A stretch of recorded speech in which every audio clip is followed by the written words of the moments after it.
श्री सनातन धर्म संस्कृत महाविद्यालय द्वारा सांस्कृतिक सप्ताह के अंतर्गत रैली का आयोजन किया गया, जिसमें बड़ी संख्या में संस्कृत महाविद्यालय के छात्रों, शिक्षकों और प्रबंध समिति के सदस्यों और पदाधिकारियों ने भाग लिया। अनुपम चौक से शुरू हुई यात्रा घंटाघर माल रोड होते हुए गांधी चौक पर पहुंची, जहां पर सांस्कृतिक विद्यालय के छात्र छात्रों द्वारा संस्कृत श्लोक और मंत्रोच्चार किया गया। संस्कृत भाषा के प्रचार प्रसार और संस्कृत को बढ़ावा देने के लिए इस रैली का आयोजन किया गया और लोगों को संस्कृत भाषा को अपने जीवन में सम्मिलित करने का आह्वान किया गया। आपको बताते चलें कि संस्कृत महाविद्यालय द्वारा संस्कृत सप्ताह का आयोजन किया जा रहा है, जिसके तहत आज रैली का आयोजन किया गया है। इस अवसर पर संस्कृत महाविद्यालय के अध्यक्ष उपेंद्र पवार ने कहा कि संस्कृत विश्व की सबसे पुरानी भाषा है, लेकिन इसके प्रचार प्रसार की कमी के कारण आज आम लोग इससे दूर होते जा रहे हैं और आज अंग्रेजी भाषा का अधिक उपयोग हो रहा है। लेकिन संस्कृत सभी भाषाओं की जननी है और संस्कृत भाषा में ज्ञान और विज्ञान दोनों सम्मिलित हैं।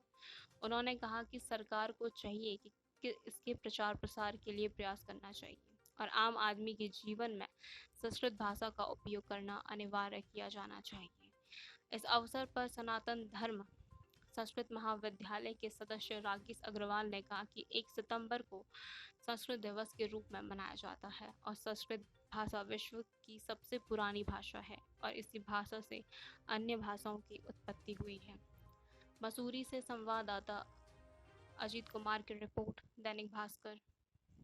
सर क्या कहेंगे आप पैदल यात्रा आज निकाल रहे हैं, क्या है ये मैं संस्कृत महाविद्यालय का अध्यक्ष होते हुए मैं ये बताना चाहूँगा कि संस्कृत महोत्सव चल रहा है। ये हमारा महोत्सव हर साल होता है, जो 7 दिन का होता है। मैं आपको ये बताना चाहना चाहता हूँ कि संस्कृत भाषा को हम प्रथम भाषा में लाना चाहते हैं। संस्कृत भाषा ऐसी चीज़ है, संस्कृत ऐसी चीज़ है जो संस्कृत साइंस से भी जुड़ी हुई है। अभी आपने सोचा होगा कि अभी ये यंत्र जो ऊपर किया था हमारा, उसके साथ संस्कृत का बहुत बड़ा योगदान है। संस्कृत ऐसी चीज़ है, ये हमारी मूलभूत चीज़ है। मूलभूत क्या मतलब समझे, हम तत्व को साथ समझते हैं। हम शरीर के तत्व जो बने हुए हैं, कोई समझता है कि चीज़ से बनता है। संस्कृत भाषा को समझो, इसको पढ़ो, इसको थोड़ा सा ज्ञान लो, इसको प्राप्त करो।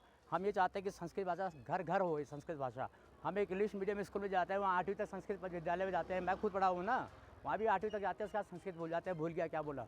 लेकिन जब ये आते हैं, हमारे पास ये पंडित जी लोग आते हैं, हमसे पूछते हैं, लेकिन हम पूछते हैं तो क्या इसका मतलब क्या है, जब तात्पर्य पता लगता है तब पता लगता है कि हाँ संस्कृत में क्या रखा है। संस्कृत बहुत कुछ छुपा है। ये पुराण है, ये पुराण है, बहुत पुराण है, बहुत पुराना समझो। इसके पीछे बहुत कुछ है और बहुत कुछ समझा जाए तो बहुत कुछ ही है।